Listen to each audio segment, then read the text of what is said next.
Hey guys, Joe here, and as you can see from the massive reflection on the screen here, hi, this is my vertically mounted GPU that I intended to make the video on last week. I didn't get to it because I was doing a video on the Kappa thing, and I wanted to come back and actually make this video. So what I'm going to do real quick is I'm going to pop off the side glass. It looks good with the side glass on it, especially when the lights are dim, not dim, dune. They're duned, but when they're not on, this thing looks pretty amazing in the dark.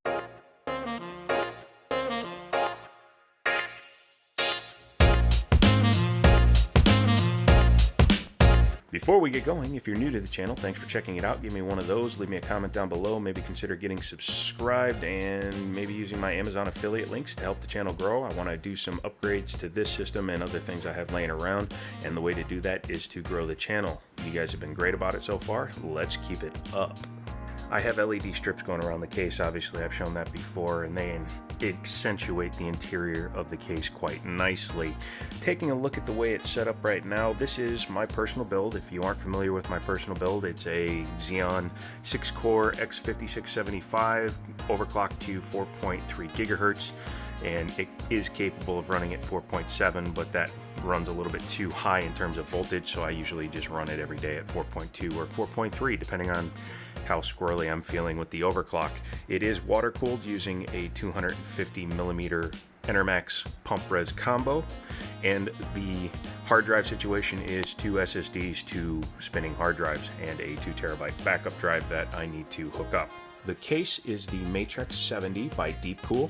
This is not the one that came originally with the addressable RGB capable setup in it.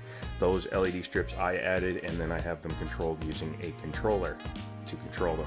Although I could hook them into the back of the card because the Asus Strix 1080 Ti that you see there does have an addressable RGB header, so if you're using Aura Sync, you can sync everything up.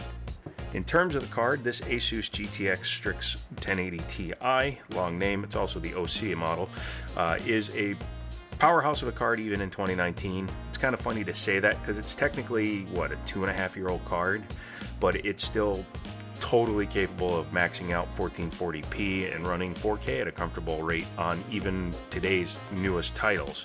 This thing was originally mine over 2 years ago. I sold it to a buddy. I eventually got it back, and now it's in my system. However, I wanted it mounted like this, even though this case does not natively support a vertically mounted GPU. You can see it's wide enough for a 2-slot back plane for a PCI card. It doesn't actually have the mounting points. The reason is, at this price point, you're not going to find a ton of cases that natively support vertical GPUs, and you can always add like the Cooler Master or the Thermaltake vertical GPU kit.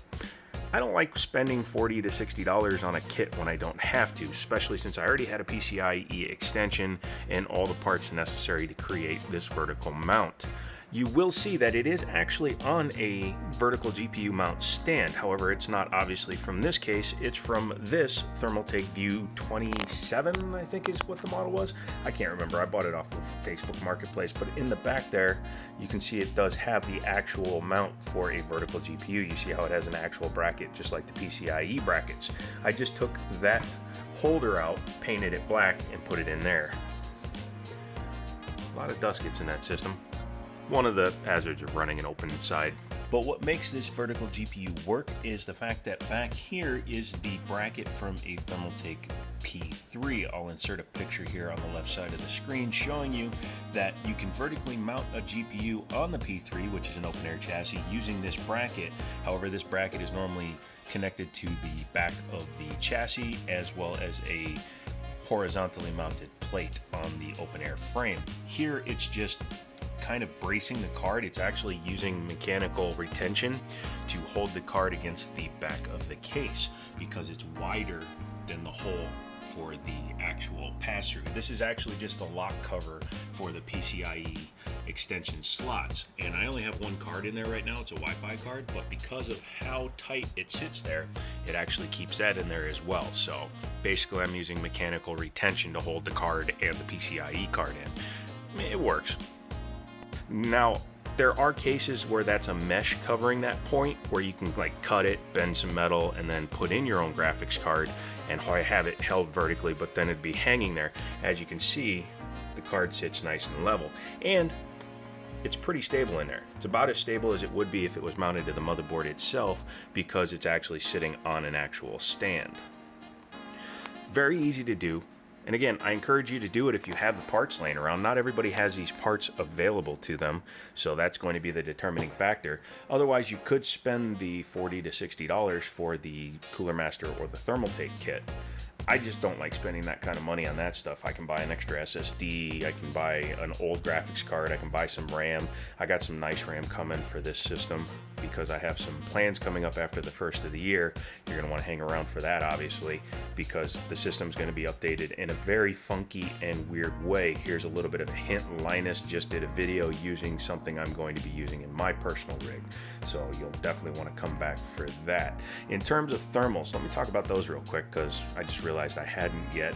In terms of thermals, at idle, it's about 2 degrees hotter when it's mounted vertically with the glass on than it is with the glass off. When I'm gaming, it is a bit hotter and you can actually feel the temperature on the glass, but it doesn't get to anything I would consider uncomfortable. Using the auto setting and looping superposition benchmark, it gets up to about 65 degrees while overclocked to 2025 megahertz. With the side panel off, it never gets over 60, so it's about a 4 to 5 degree difference, but it's, again, nothing detrimental to the card, nothing that can cause a problem, and this is an overclocked card from out of the box, as well as the small overclock I added, so that's perfectly fine. As I've said, this is my preferred way of running it without glass on it at all. Gives you a better view of the internals as well as better air. And that brings me to another point that I hadn't mentioned, and that is, why would you do something like this? Well, number one, it looks cool as hell. I mean, you look at that system, especially if I could have hardline tubed it, I just didn't have the patience for it. I had it once, it didn't look good, but that looks really awesome. You got the pump right there, you have a radiator up there, all the RGB lights in it, and then you have the graphics card in there. And it serves a couple of purposes on its own, that being that it hides any PCIe cards that are behind it because it still leaves plenty of room for PCIe expansion cards, as well as it fills up the room so it doesn't look empty. That's actually technically one reason, but I stretched it into 2.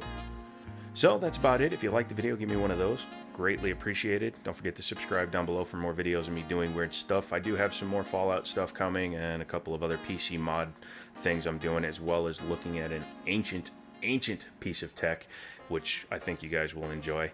So come back for that. I do make new videos Mondays and Fridays. Sometimes I'll put something in on a Wednesday. If I do, I usually put a post up. And yeah, I'm just going to relax. I've got a bit of a cold coming on, and I'm going to go back to bed. So until next time, I'll talk to you later.